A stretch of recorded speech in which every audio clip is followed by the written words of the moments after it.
बाबासाहेबांच्या विचारांवर त्यांनी चळवळी केल्या, 14 वर्ष संघर्ष केला, नामांतराचा लढा या ठिकाणी लढला. उद्या या आंबेडकरी चळवळीचा मोरक्या, या आंबेडकरी चळवळीचा नेता कोण होईल माहित आहे? ज्याला बाबासाहेबांशी काही देणं घेणं नाही, अशी लोक वरून दिली जातील, जी मीडिया हायलाइट करेल. आज तुम्ही मला सांगा, एका तरी मीडियावर मला तुम्ही बघितलं का? एकाही मीडियाला ते आम्हाला दाखवत नाही. का दाखवत नाही? त्यांना मी आंबेडकर असल्याची भीती नाहीये, त्यांना मी आंबेडकर वादी असल्याची जास्त भीती आहे. त्यांना आंबेडकरांची काही वावगं नाही वाटत. लाल सलाम म्हणणारे आंबेडकर त्यांना चालतात, पण बाबासाहेब आंबेडकरांच्या चळवळीला उभं करणारा, जिवंत करणारा माणूस त्यांना आंबेडकर म्हणून चालत नाही. आणि म्हणून आज जर आम्ही ही भूमिका घेतली नाही तर आज या सगळ्यांनी केलेली मुवमेंट, याच्यावर ज्याचा आंबेडकरिझमशी काडीचाही संबंध नाही, अशी लोक तुमच्यावर थोपवली जाणार आहेत. मीडिया 24 तास त्यांना हायलाइट करायसाठी काम करतोय, हायलाइट करायसाठी. अशी नेते आमच्यावर थोपवण्यात येतील. आणि म्हणून आम्हा लोकांना आज जर स्टँड आम्ही घेऊ शकलो नाही तर येणाऱ्या 50 वर्षामध्ये ही मुवमेंट पुन्हा कधी उभी राहू शकणार नाही. त्यांच्याकडे रिसोर्सेस आहेत, त्यांच्याकडे मीडिया आहे, त्यांच्याकडे हेलिकॉप्टर आहे, त्यांच्याकडे भाड्याने आणण्यासाठी लोक आहेत. ताईंनी सांगितलं की आम्ही लोकांना सांगितलं तरी ही लोक आली नाहीत, घरात कामं आहेत.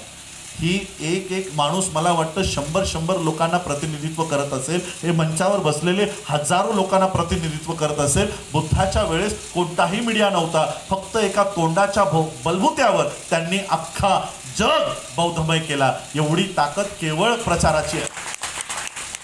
आज माझ्याकडे माझा IT सेल नाही, आज माझ्याकडे माझे रिसोर्सेस नाही, तरी देखील राजरत्न आंबेडकर घरापर्यंत लोकांना माहीत आहे, तरी देखील माहीत आहे.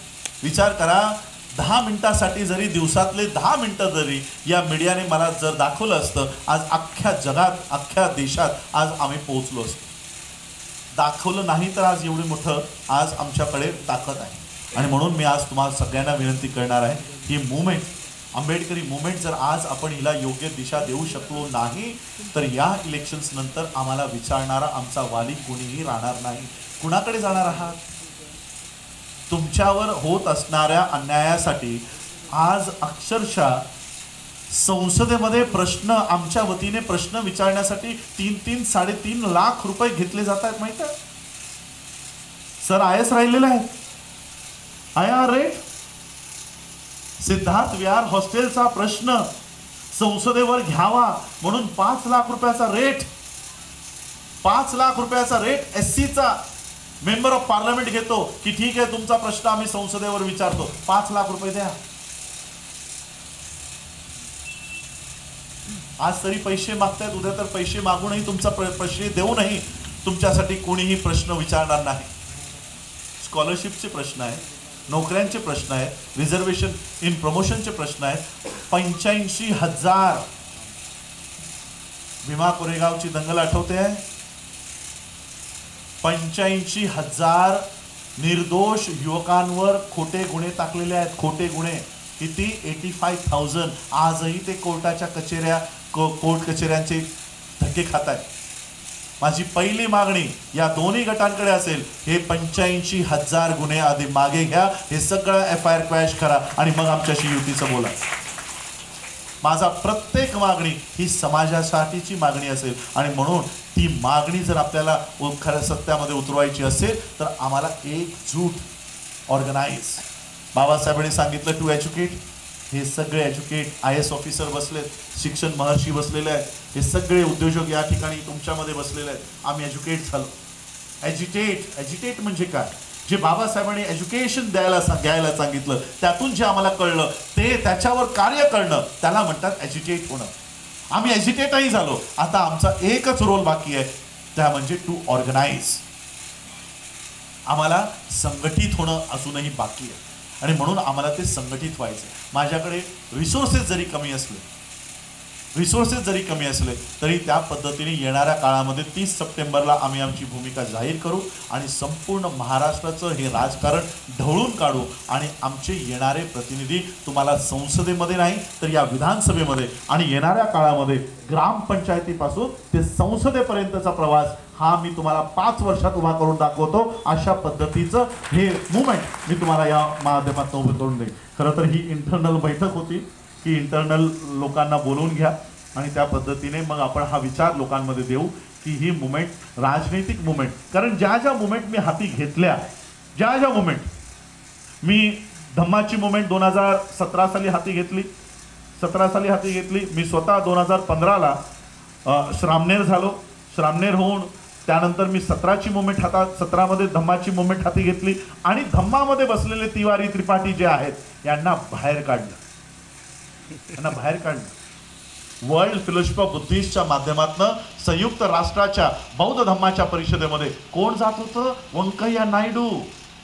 तिवारी त्रिपाठी त्या देशांना जाऊन सांगितलं की यांचा बौद्धांशी काडीचाही संबंध नाही. आज ते सांगितल्यानंतर मी आज वर्ल्ड फेलोशिप ऑफ बुद्धिस्टचा स्टँडिंग कमिटी सेक्रेटरी पदापर्यंत पोहोचलो 2017 ते 2018 मध्ये. एका वर्षात या धम्माच्या मुवमेंटला मी आज भारतामध्ये कुठेही, आज माझे युनायटेड नेशन्सचे ग्रुप आहे, भारतामध्ये बुद्धिझम विषयी जर काही चर्चा करायची असेल तर पहिलं आमंत्रण मला असतं.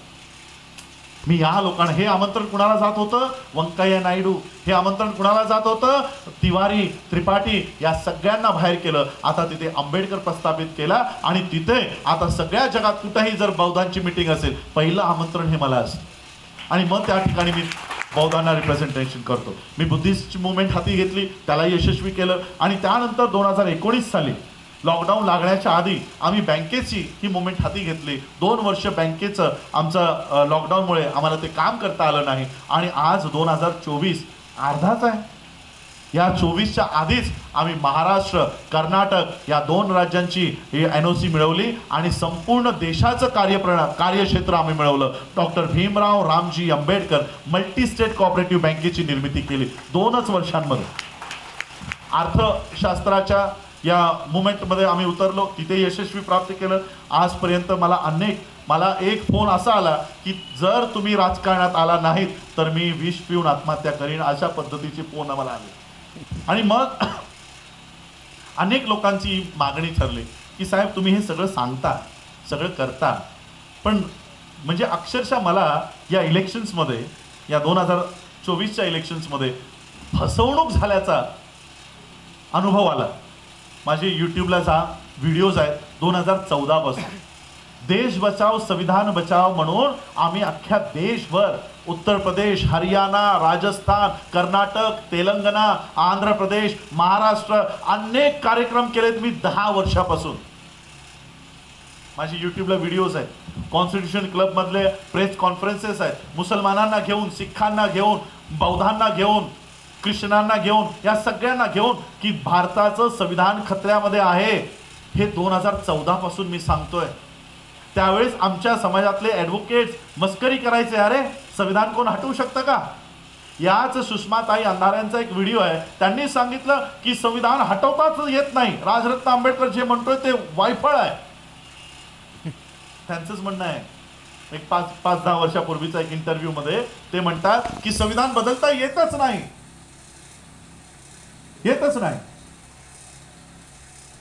जी लोक म्हणत होती संविधान बदलता येत नाही, संविधान बदलणार नाही, तीच लोक संविधानच्या प्रती घेऊन रस्त्यावर फिरत होती. म्हणजे मी सामाजिकरित्या लोकांना जागृत केलं. प्रत्येक जिल्ह्यामध्ये, राज्यामध्ये लोकांना जाऊन समजावलं की बीजेपी कशा पद्धतीने संविधान नष्ट करणार आहे. आता विचार करा, मी सामाजिकरित्या लोकांना जागृत केलं, राजकीयरित्या वोट्स कुणाला गेले? ती म्हण ऐकली आहे, आंधळं दळतंय आणि कुत्रं पीठ खातंय. आमची अवस्था तशीच झाली. मी लोकांना जागृत करतोय, मत बीजेपीला देऊ नका, मत बीजेपीला देऊ नका, मत बीजेपीला देऊ नका. मत ती सगळी तयार झाली, ती गेली इंडिया आघाडीला. का गेली?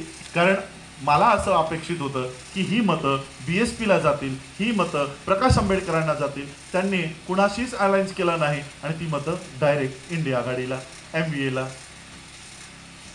आणि म्हणून आता आम्हाला स्वतंत्र प्लॅटफॉर्म तयार करणं गरजेचं आहे. कारण आम्ही आता राजकारणाचे आत्ता 3 महिन्याचे दिवस असतील, 3 महिन्यानंतर राजकारणाचं कोणी नाव काढणार नाही. मग 5 वर्ष तर माझ्या सभा तर सुरूच असतात, माझ्या सभा रोज सुरू असतात. मग रोज मी लोकांना जागृत करतो. मग जागृत झालेला वर्ग इलेक्शनच्या वोट द्यायला जेव्हा जातो तेव्हा म्हणतो, अरे इथे तर राजरत्नाचं बटनच नाही, राजरत्नाचं बटनच नाही. मग बटन कुणाचं दिसतंय? मशालचं, दाबा. बटन कुणाचं दिसतंय? पंजाचं, दाबा. आणि म्हणून त्या मशीनवर राजरत्नचं एक बटन तयार करायचं काम मी आता करत आहे की माझं केलेलं जागरूकता अभियान हा इतरांच्या. माझी एक सभा आहे, मला वाटतं जवादे सर आपणही त्याच्यामध्ये होतात, कुर्ल्याची सभा 2017ला का 18ला आपण घेतली, 18ला घेतली, 18ला. आणि मला वाटतं सुषमा अंधारेंना त्याच्यात आपण बोलावलं होतं आणि त्याच्यामध्ये अजून एक मुस्लिम प्रतिनिधी, त्यांना आम्ही बोलावलं होतं. आणि माझं भाषण त्या ठिकाणी संविधान कशा कशा पद्धतीने नष्ट केलं जात आहे टप्प्याटप्प्याने मी ते समजून सांगितलं होतं. माझ्या भाषणाच्या कटिंग्स, छोटे छोटे क्लिप्स कुणी व्हायरल केल्या माहिती आहे? छोट्या छोट्या क्लिप्स कापून कुणाच्या पेजवर, ट्विटर हँडलवर होत्या? डॉक्टर नितीन राऊत. भाषण मी करायचं, 2-2, 2.5 तास लोकांना समजून मी सांगायचं. आणि माझ्या केलेल्या भाषणाचा वापर कोणी करायचा? काँग्रेसने. जेवढं BJPच्या विरोधात बोलशील तेवढं आमच्या फायद्याचं. का तर आमचं बटन नाही, त्या मशीनवर आमचं बटन नाही. आणि म्हणून ते बटन तयार करण्याचं काम आम्हा सगळ्यांना करायचं आहे. ही माझी जबाबदारी नाही आहे. I am the list responsible person. ज्याच्यावर सगळ्यात कमी जबाबदारी आहे तो कोण आहे माहित आहे? मी. का? कारण मी जो इथे उभा आहे ना, हा बाबासाहेबांचा परिवार नाही. हा जो इथे बसलाय ना, हा बाबासाहेबांचा खरा परिवार आहे. हा जो मंचावर बसलाय, सगळ्यात पहिली जबाबदारी तुमची आहे. बाबासाहेबांची 4 मुलं मेली, पण बाबासाहेब घरी बसून नव्हते. तुमची मुलं मरू नये म्हणून 24 तास तुमच्यासाठी लढत होते. सगळ्यात आधी परिवार बाबासाहेबांचा कोणता असेल तर हा जो माझ्या समोर बसला तो बाबासाहेबांचा खरा परिवार आहे. आम्ही फक्त रक्ताचे वारस आहोत.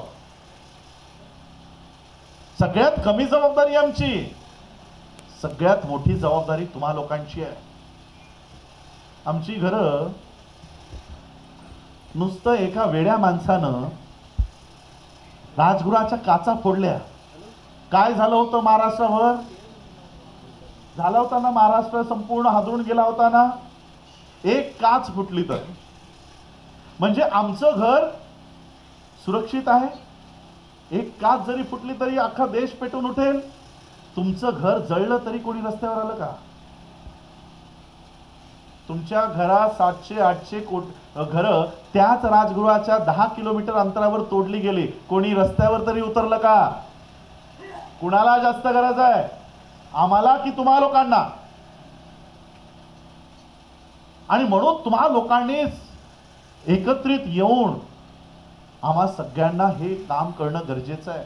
कारण येणाऱ्या काळात हा जो मी इथे उभा आहे ना, हा जो आमचा DNA आहे, DNA जो ज्या शरीरात ज्या DNA ने मी घेऊन जन्माला आलोय, या DNAच्या लोकांनी स्वतःच्या परिवारासाठी कधीही स्वतःच्या परिवारासाठी चळवळ केली नाही. सुभेदार मेजर रामजी आंबेडकर, मालोजी हवलदार रामजी बाबांचा 14व रत्न बाबासाहेब आंबेडकर कधीही परिवारासाठी त्यांनी की माझ्या परिवाराचं भलं झालं पाहिजे म्हणून आमचा तो DNA नाही. माझाही DNA, मी घरात बसू शकतो ना, मला तर माझी फक्त एक मुलगीच आहे की मला असं खूप गडगंज संपत्ती कमवायची आहे, माझ्या पिढी जात लोकांना पुरली पाहिजे म्हणून मला काम करायचं तेही गरज नाही. माझ्यावर ED आहे का CBI तीही माझी गरज नाही. मला कोणतरी ब्लॅकमेल करतंय म्हणून मला फडणवीसाच्या इशाऱ्यावर काम केलं पाहिजे तीही माझी गरज नाही. माझं संपूर्ण चरित्र कोर आहे. मला कुठंही ब्लॅकमेलिंगला कोणी मला फोर्स करू शकत नाही, कोणी करू शकत नाही. कुणाच्या इशाऱ्यावर मी काम करत नाही, तरी देखील मी तुमच्यामध्ये येऊन ही मुवमेंट उभी राहिली पाहिजे. का तर तो आतमधल्या शरीरातला DNA शांत बसू देत नाही. त्याचं काय गरज आहे मला सांगा ना. महिन्याला 1.5 ते 2 लाख रुपये माझं इन्कम आहे. काय गरज आहे. मुंबईसारख्या ठिकाणी राहतो मी. आज या मॉलला जा, उद्या त्या पिक्चरला जा, परवा त्या नाटकाला जा. अशा पद्धतीने मी माझं जीवन व्यतीत करू शकतो. रात्री 3ला निघालोय, सकाळी 10ला इथे पोहोचलोय. पुन्हा रात्रभर ड्रायव्हिंग करून मुंबईला जायचंय. उद्याची प्रेस कॉन्फरन्स अटेंड करायची. पुन्हा तिथून मुंबईमध्ये संपूर्ण फील्डवर्क करायचंय. 20 तारखेचा कार्यक्रम करायचा, लगेच जयपूरला निघायचंय. का करतोय आम्ही हे.